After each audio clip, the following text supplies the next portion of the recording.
I want to thank the Institute for inviting me. I don't usually speak to such a prestigious crowd. But as you said, I'm a photographer. Normally I've been on contract with Time magazine for about the last 20 years out of the United States. I lived in Europe for 20 years, in France. And I was in Paris, France, the day that it was announced the wall was going to open.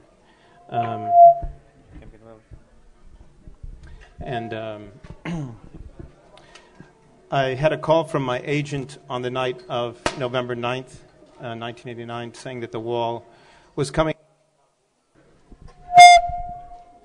too closed. Can you move that in another direction? Okay. And I was asked to go to Berlin immediately. And I left on the morning of November 10th. And I arrived in Berlin in the morning and moved directly to the only place that I knew by name. I had never been in Berlin before. And so I took a hotel that was as close to the wall as physically possible. And I made my way by foot to Checkpoint Charlie by late morning of November 10th as the wall opened up and began to document everything that I saw, basically.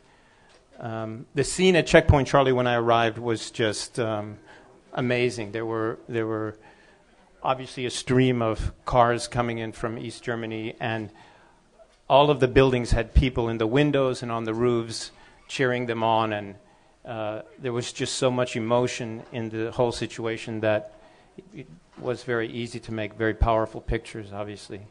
And the first thing I did was I went through Checkpoint Charlie to East Germany and take a look what's there. And this is people lining up on the East German side of Checkpoint Charlie on the first day that the wall was officially opened. And as hundreds and hundreds of people started pouring across into West Berlin.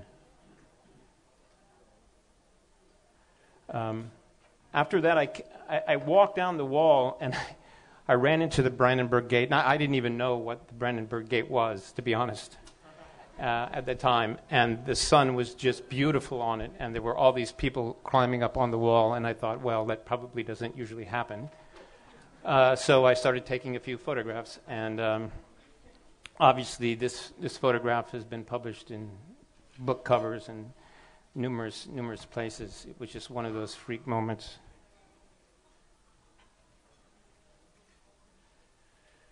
People obviously climbing, helping everybody up on the wall. I moved my way down to Anvalidenstraußen as the sun began to set, and people were coming across what I think it's a bridge there from East Germany, and they were being greeted with champagne and flowers and many things, and there were a lot of tears and a lot of emotional reunions going on at that time. And it was, for me, very, very difficult. It was the first time in my life that, as a photographer, I found it very difficult to photograph through the fact I was myself crying, and I couldn't focus the camera. And it was difficult because visually, it wasn't really that interesting. There were people walking across the bridge, and that was it. They were walking across the bridge and greeting other people. So it wasn't like this great visually dynamic situation. But what was going on psychologically, that the world was now changing from what I had known all of my life, and many of these people had lived through that psychological just played so heavy on the scene that it turned it into a really surrealistic idea.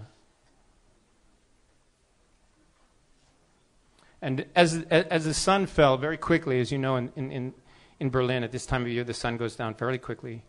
I went back to the Brandenburg Gate, and people were crawling up on it still, going up, and it was very, again, surrealistic. And so I decided to go up on the gate and look down, and I put my camera on a small tripod on top of the Brandenburg Gate, and there was, of course, there's the Reichstag back there. I didn't know what that was at the time.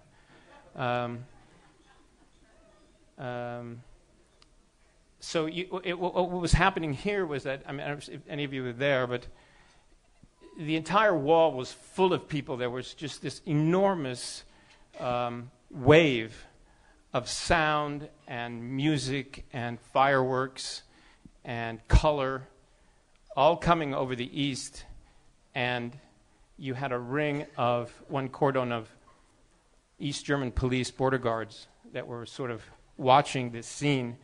And of course then you could see down Unter der Linden, which was completely quiet and lifeless behind. So it was like this enormous monster of the West encroaching on this silent eastern country. It was really visually phenomenal to see this, and every once in a while someone would actually jump over into the east and hand a flower or something to one of the guards, and they'd help them back up. It was very friendly, but it was really emotional and very exciting to be up on that wall that night. You can see all the TV cameras pumping their lights back there. At that time, people started to hammer at the wall for the first time, and I noticed in a couple of places people were really serious about the idea of actually breaking through to the wall. And in one place near the Brandenburg Gate, there was a group of people in the night that seemed very serious about breaking through the wall. And I thought to myself, I'll go to sleep, and get 2 or 3 hours of sleep. I wake up in the morning at 5 o'clock before the sun comes up, and I'll come back here because I have a feeling something's going to happen here. And sure enough, this group of people had literally chiseled away the two joints of one piece of the wall and were about ready to tear it down as the sun came up. The East German police were on the other side. Really, at this point in history, I think that it's been very well recorded that people didn't know whether or not this wall was going to close up again or not, and there were a lot of things happening in the East. But on this particular morning, there was a group of 30 or 40 young West Germans and East Germans on the left side, not really sure what to do, but these people were incredibly determined to break through to East Germany. And I was sure as a photographer that this was one of the quintessential moments of my life as a photographer, that if they were going to pull down this piece of the Berlin Wall and I was going to witness it, it was going to be an amazing visual series. I think I shot about 20 rolls of film that morning. We shot film in those days before digital. At one point, the East Germans started trying to batter them with a water cannon, and then they came up on the Brandenburg Gate and they cleared it of all the West Germans. And somehow I managed to stay up on the wall with the East German border guards while they were pushing the other people off, and just continue to make photographs.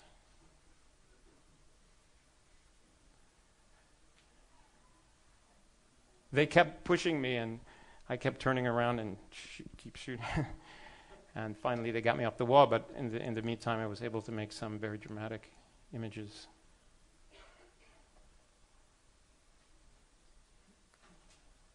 I think after he hit this guy with a blast of water, he turned that hose on me. And for the rest of the day, I was just trying to get the water off my lens to photograph.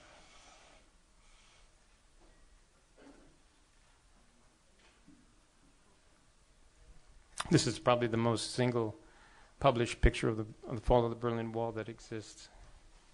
I would really like to know who that guy is.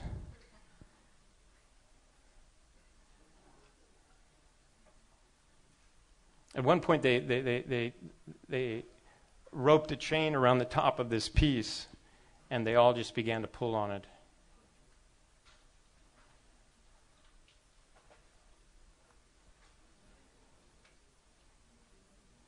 And sure enough, the piece came down, and immediately the East German border guards tried to close it off. The West German police moved in as well. The pictures are a little fuzzy because, again, my camera is completely wet.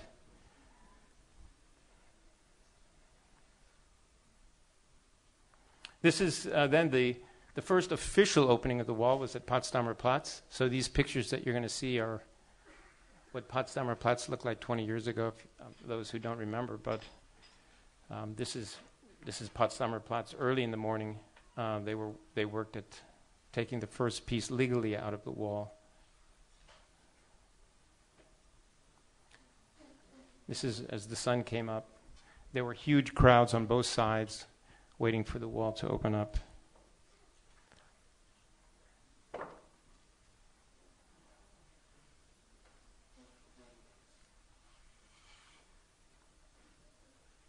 Because again, you see the landscape here. This is Potsdamer Platz today. Phenomenal. Absolutely phenomenal.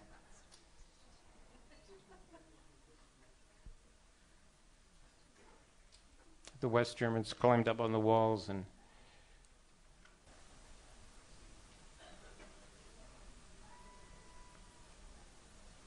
the people just poured through. Of course, there you go. That's Potsdamer Platz. That's what it looks like 20 years ago.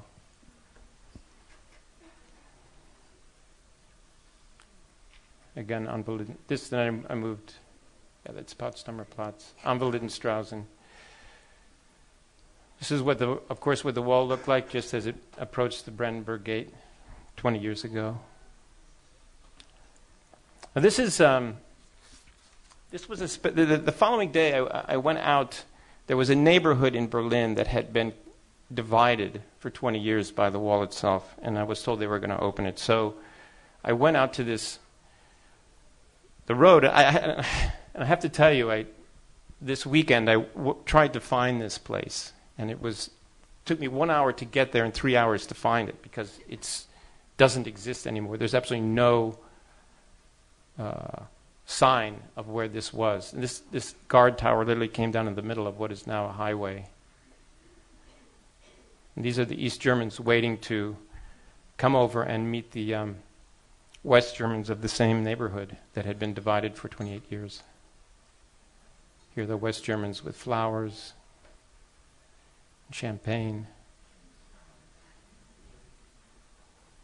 And at one moment they just poured down the street, opened up the wall.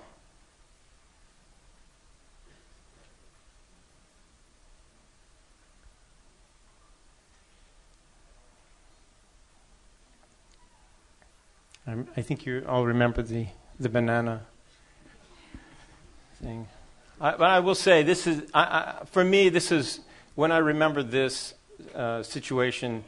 It's probably one of the most emotional things I ever photographed. To watch this community come together, it was such a overwhelming sensation to see this reunification of a small community, and it was like everybody was family that day. It was a great gesture of mankind and humanity to me. It made such an impression on me to be there, and when I think back on this day, it really still leaves a great impression.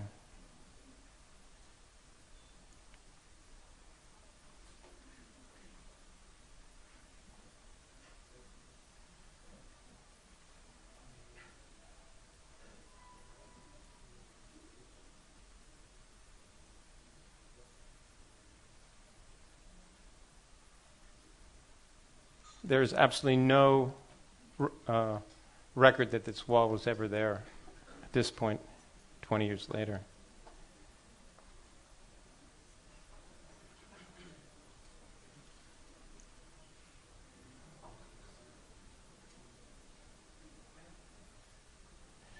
I continued to work for several days. This is actually the Ku'damm, not probably very far from where we are right now. packed with East Germans who had flooded across the border to go shopping and to just gaze at another world that they didn't know.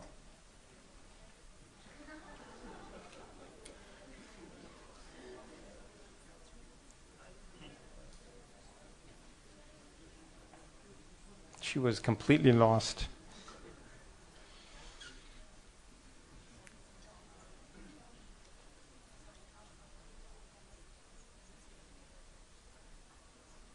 Of course, the demonstrations continued in the East, and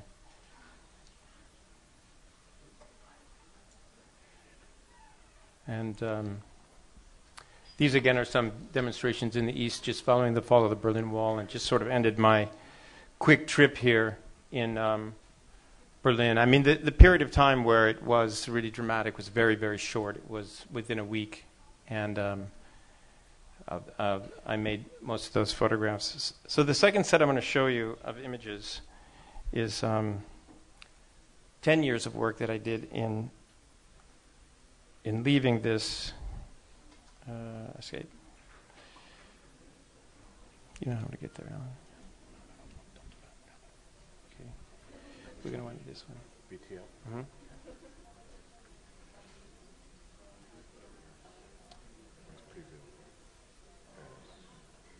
There it is, yeah.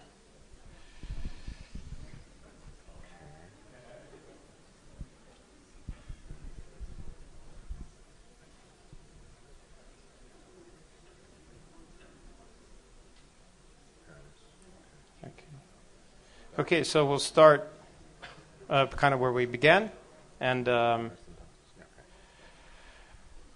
so for 10 years I decided that I would travel across. Well, initially I just started traveling across the former Soviet Union as the countries began to open up one by one, and I became fascinated, of course, first with Eastern Europe, and then later moved into Russia as that began to open up. This photograph was taken in Bulgaria, and it was the end of the winter, and the farmer had let the horse out for the first time, and he just ran free, just ran.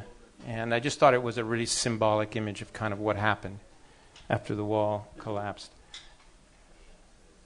This is Poland. I spent a lot of time in Romania. It was a very romantic place, and gave me, I think, a really visual perspective of what the East was at the time before the wall came down. And most of these pictures were taken in 1990, 1991. It was a very antiquated society. This, of course, Romania was somewhat specific with Ceausescu. It was a very closed community, and it was really like stepping back 50 years in European history to travel through that country.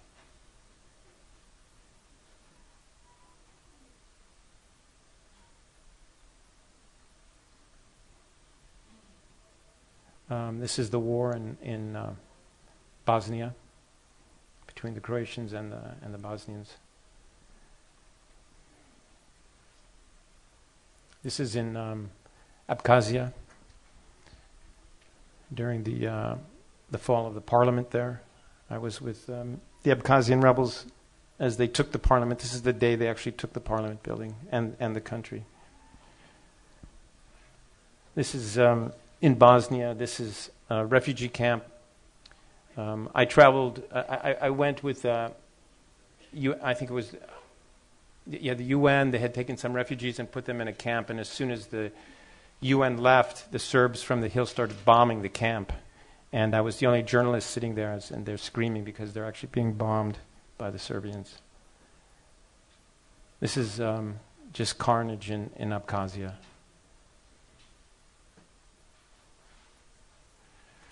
This is Moscow during the first coup attempt on Boris Yeltsin in 1993. Boris Yeltsin in the Kremlin.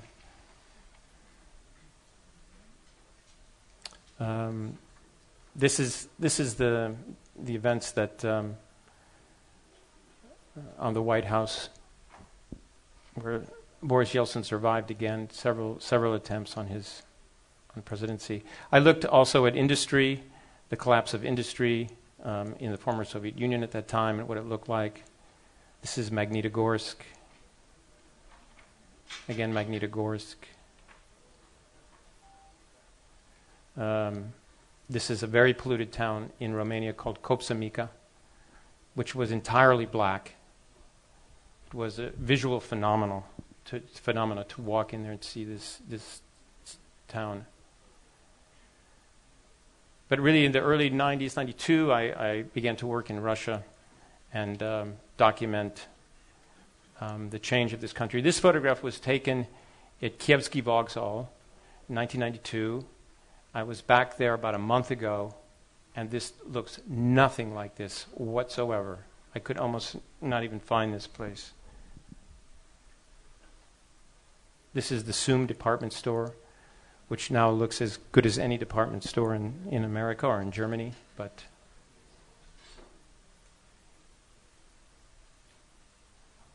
pensioners. The beginning of advertising. This is on Tverskaya Street, the main street in Moscow. Again, Kievsky Vokzal. Gambling casinos that were opening up regularly now don't exist anymore in Moscow. Your Russian bandit, as they call it those days.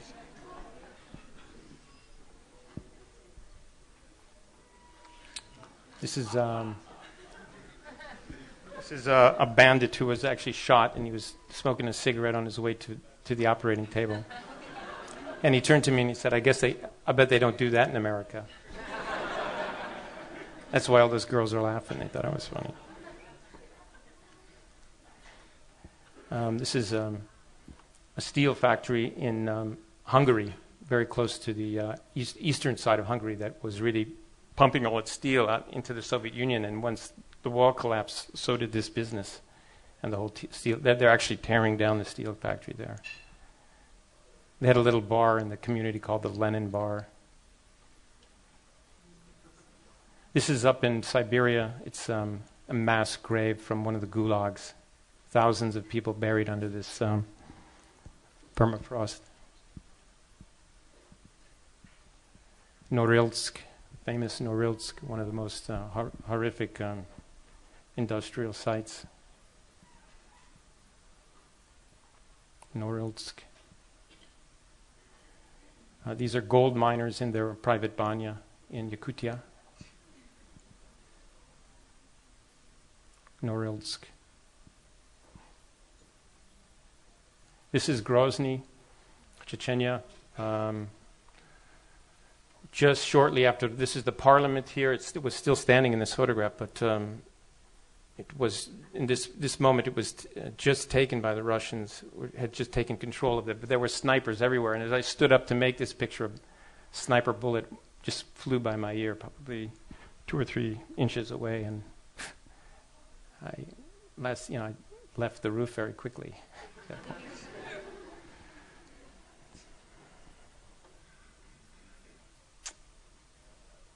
Grozny, 4 Russians who were killed by a Chechen RPG.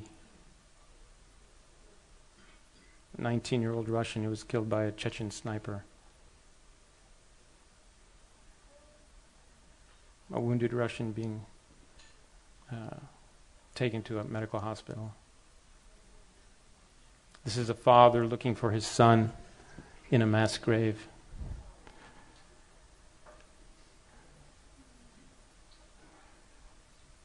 This is, I did a big story on Russia, in Russia at that time on business and violence related to business, basically what they call razborka, where there's fighting between 2 businessmen when they try and take control of various things. This was the rise of some of the first rich Russians when they started to make money. But at this time there was killing every day in the streets of Moscow and across Russia. Very, very violent place in the mid-90s. Vladimir Dovkin, one of the first rich Russians as well. Pensioner who lived in this small apartment, and the picture didn't work on the TV, so he would sit there and listen to the sound. This was the first Wheel of Fortune. It's an American TV show that they kind of imported in Russia. Again, another Vladimir Guzhiev. Now, I think he's in the government now.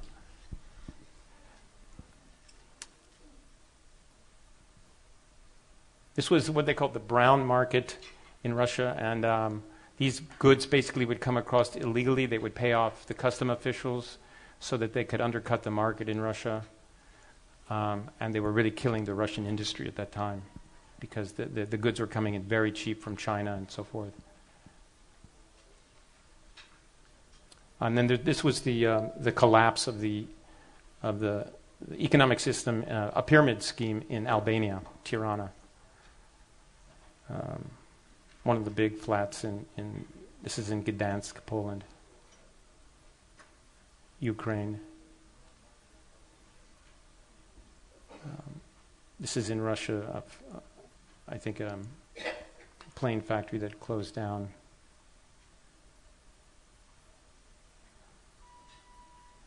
I photographed this guy because he had a dollar sign on his shoulder, but he was with 3 women on a beach, and he was very friendly with me, but my assistant later told me that he was really a killer and that he had killed many people, and that like a week after I took this photograph, he himself was killed. First ATM machine in a wall in in the Czech Republic. One of the first McDonald's in the outskirts of Russia. Czech Republic. A village building. Of course, drinking is very heavy. This is in Albania, one of the most impoverished areas of the Eastern Bloc. Russia again.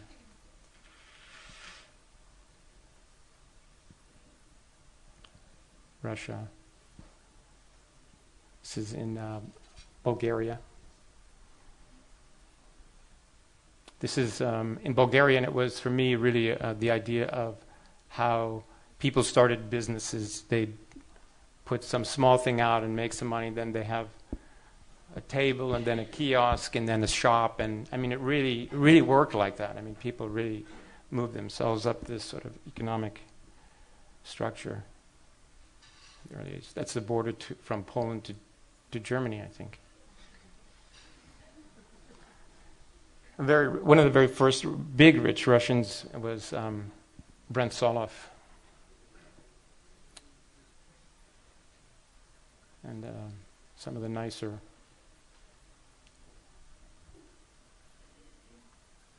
And as you see, consumerism really started. At the end of 10 years, really, consumerism started to really make its impact on Russia and some of the other areas.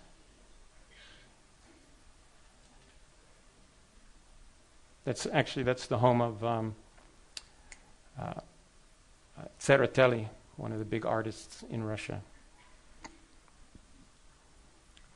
This is a small club in Nizhny Novgorod.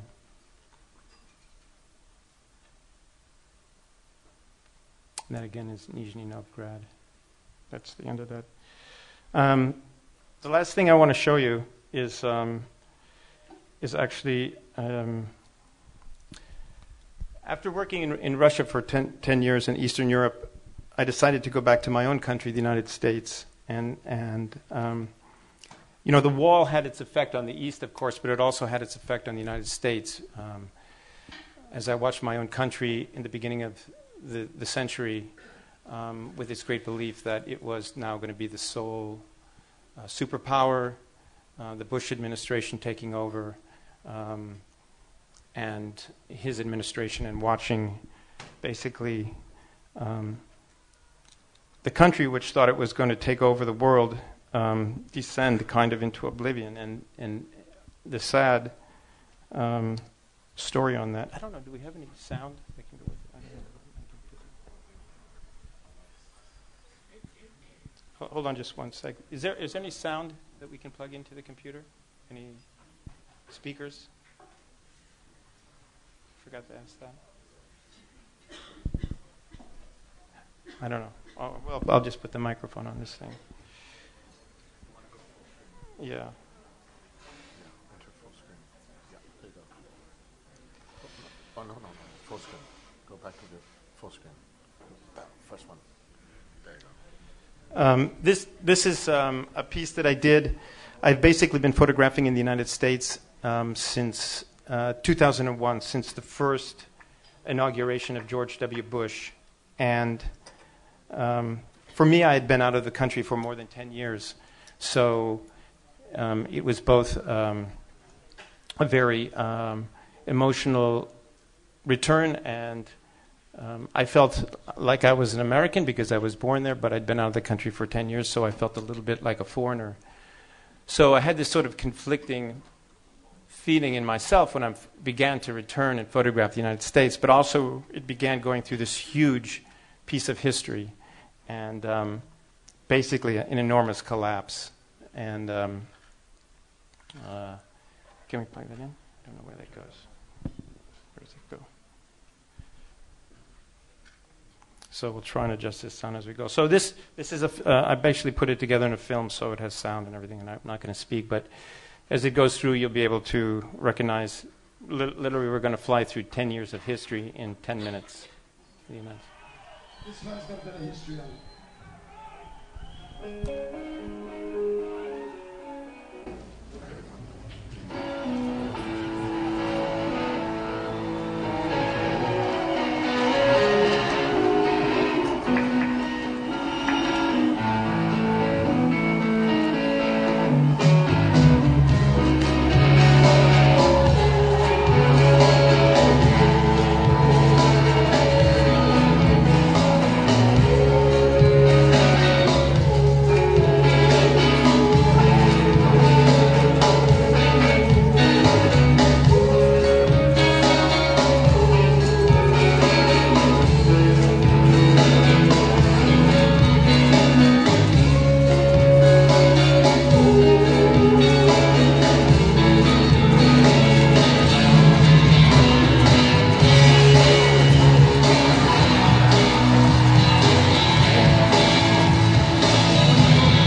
me. So thank you for having me, and I really appreciate it. And if anybody knows how to get me into the events on November 9th, I would appreciate it. I can't get in. So anyway, thanks for having me, and have a good evening. Thanks.